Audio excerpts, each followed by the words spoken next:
Olá, meus jovens, vamos falar aqui da Simproptech, a antiga Cirela Properties, que teve um excelente quarto trimestre em 2021. Será que as ações vão voltar a decolar, como tivemos aqui no início do ano? Naquele pregão, jovens, as ações da companhia subiram aqui nada mais nada menos. Vamos ver aqui da porrada. E chegou a subir 14% num dia e no outro 18%, mas já devolveu boa parte da alta após anunciar dividendos bem gordinhos. Então, pelo valor reajustado, a máxima que atingiu naquela época foi aqui, ó, R$ 8,66. E agora o preço está aqui por volta dos 6,50. Lembrando que as ações estão aqui com um gap aberto, ó, um gap de baixa. Geralmente os gaps são fechados.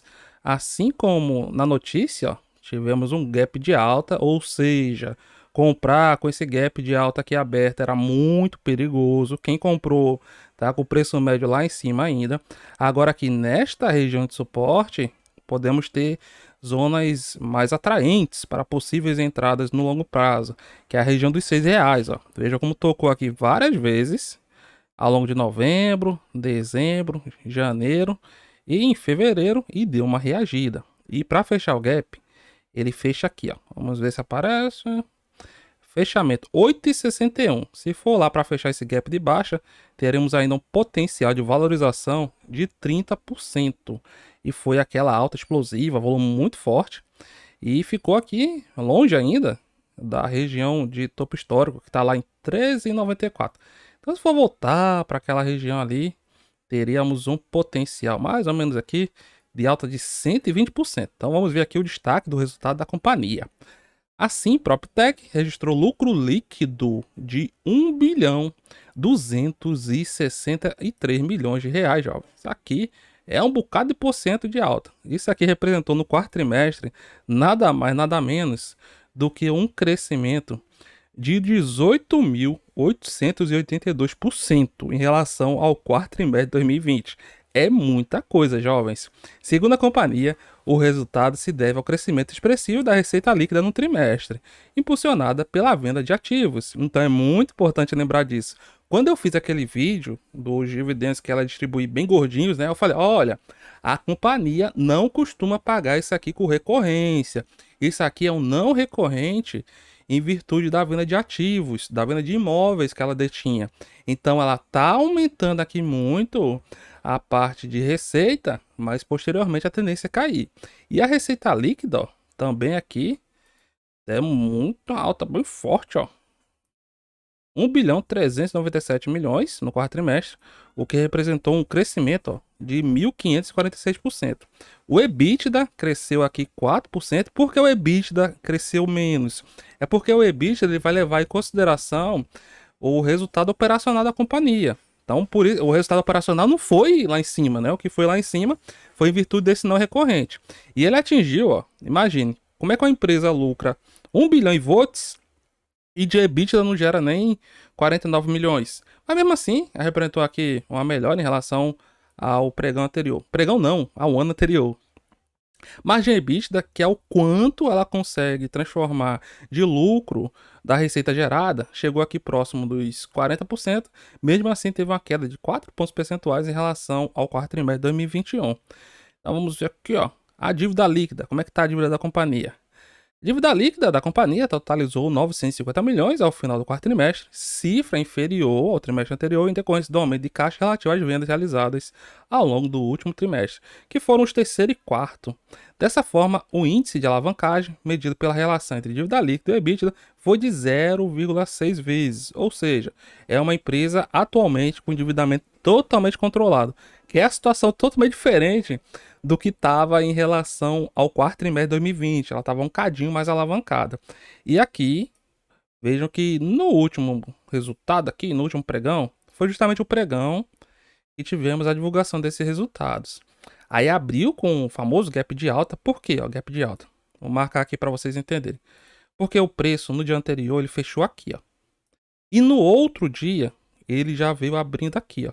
Ou seja, temos essa região entre a zona que o preço fechou um dia e a zona que o preço abriu no outro dia. Aí este buraco aqui nós chamamos de gap. Quando o preço ele acorda na parte de cima, nós chamamos de gap de alta. Quando o preço acorda na parte de baixo, ou seja, abaixo da cotação que ele terminou no pregão anterior, nós chamamos de gap de baixa. E aqui, como eu mostrei, assim nós temos justamente os dois exemplos. Geralmente, gaps são fechados. No dia daquela explosão, nos dividendos, né? O fechamento foi aqui, ó, no valor ajustado, claro, 7,35. E no outro dia, acordou aqui, acordou, abertura 8,33. Então ficou esse buraco aí entre essas duas regiões. E vejo que durante 3 dias, ó, ficou esse buraco aqui, ó. Fechou aqui, abriu aqui. Então a tendência do preço é voltar aqui, ó. Vejo que já voltou no quarto dia após negociação. Ficou 3 aqui tentando se afastar, mas geralmente os gaps são fechados. Não tem como você saber o tempo que demora, né? Mas ele é fechado. Tanto que isso aqui foi em dezembro do ano passado. E até agora nós temos este outro gap. Por quê? Porque o preço fechou aqui num dia e no outro dia ele abriu aqui, ó. Depois foi só caindo. Tentou ao longo dos próximos dias fechar, mas por enquanto tá nesse lenga-lenga, que eu vou abrir agora melhor pra gente ver aqui, ó. Por enquanto tá aqui, ó, nesse lenga-lenga, onde vai regiões de suporte importante aqui do preço. Inclusive, nesta semana tocou nessa região de suporte, que é a faixa ali dos R$100. A mínima, por enquanto, que fez foi aqui, ó, 6,19, que é a mínima do ano. Veja como já tinha tocado nessa zona, ó, por várias outras vezes ao longo do final do ano passado e deste ano. Nas 2 vezes reagiu, chega nessa parte de cima aqui e depois cai. Então, ali temos uma região de resistência. Que região de resistência é essa? Vamos marcar aqui no gráfico e veja como os vendedores estão sempre entrando aqui, ó. Pelo menos desde outubro. Veja como está aqui numa grande lateralização.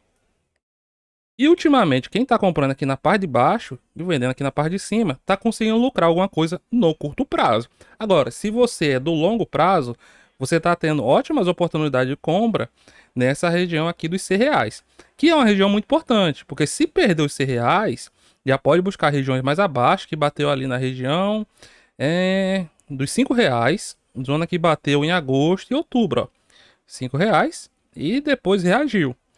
E aqui, ó, ponto importante agora é tocar nessa parte de cima, tá na faixa lá dos 7,50. Veja como bateu aqui várias vezes, ó, e sempre voltando.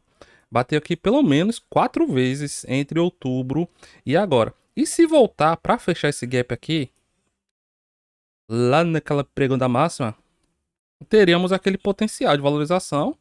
Vamos pegar aqui. Daria aqui um percentual mais ou menos. Não, fechou aqui, né?